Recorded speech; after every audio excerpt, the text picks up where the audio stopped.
How to enable or disable private chat notification on the Telegram app. To be continued after break, please keep watching.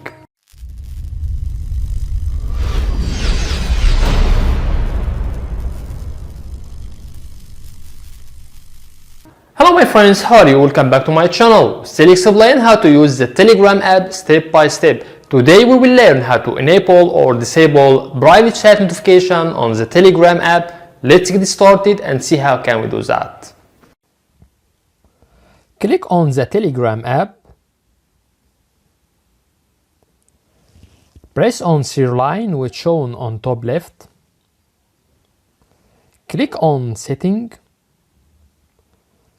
Scroll down till we get notification and sounds. Now notification is off. Press here to enable private chat notification. Now it's active. If you want to disable, press again on the same icon. Now it's already disabled. That's all.